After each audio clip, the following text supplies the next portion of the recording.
They went 45 knots on that. nuts. Yeah. So, Sam Haynes, it was pretty disappointing last year, but you must be very happy with that race. Yeah.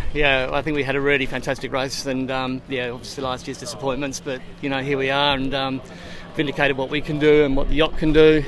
And it was just an awesome race. The crew was fantastic. We just had such a great, teamwork, working the boat the whole time, like never stopped racing. And it got us this result.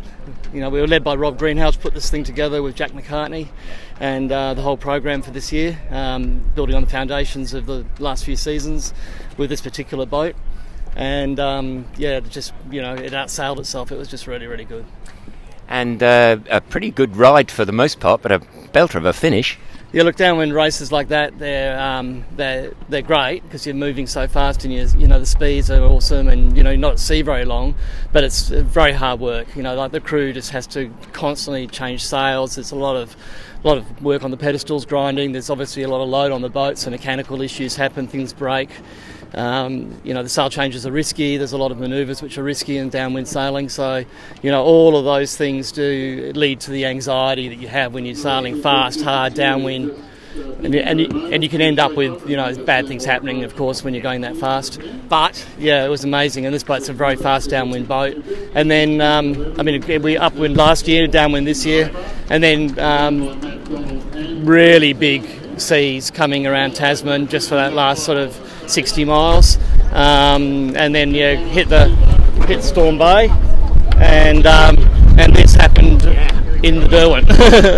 These gusts. Unbelievable gusts. What were you getting gust-wise? I think they were probably about sort of 45 or something like that, 40s. A lot of 30 knot gusts. And spin drift, it was just coming off the tops of the waves. So, it was just... And they would just come down off the mountain. Something that was there. It's like... Exactly. And then on the run down, what sort of highest wind speeds and what sort of boat speeds were you getting? We would sort of... A lot of it was done in, just planing conditions, like 17 knots of breeze, 20 knots of breeze.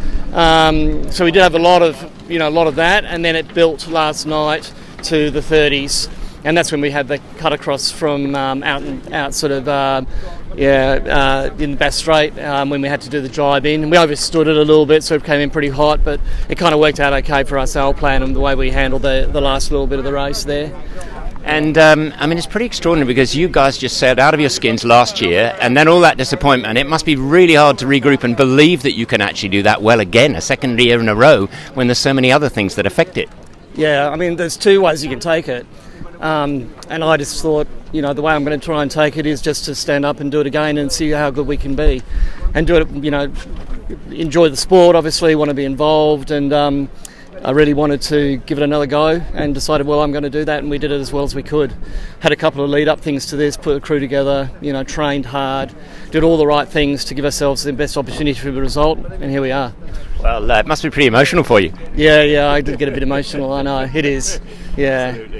And no breakages and things? Oh, yeah, there's breakages. There's a few things. We stripped a few sheets and broke the top of the main there. You probably thought it would be seen flapping. That was actually quite a while ago. It's been like that for about 24 hours. And a few other little bits and pieces, things happen like that. Yeah. I was going to say something else actually, just from about the sort of the race itself and coming back for more and wanting to do that, because these are really good guys to sail with, and they've been people that I wanted to really achieve what we've set out to achieve with this boat and the program. I've been sailing, as you know, this is my 11th Hobart, so I'm really happy. It really does go to show about the crew, doesn't it? Because you've got Caro, who's been leading all season, not quite her race maybe, Gualo and the really top end guys, and you've come again and gone well. Yeah, look, there's a really good fleet here. That's the other thing actually I wanted to mention. It's great lining up against these competitors because, the TP52 fleet, excellent. Here we are. We were I think we had 280 miles to go, and we were in a radius of about 4 miles of each other. The Bass Strait. It was just there all these boats were, and then we're all here again now at this dock. Right now, all those boats are actually here, and the ones that are just nipping at our heels are coming in. The Quests and Zens and people like that. And are we secure with the IRC overall, or have you got a bit of a weight on him? I think we've got a weight on. I really don't know. I haven't looked at any of the standings. I kind of knew we'd probably be up there during the race, just because of our position and how we were going.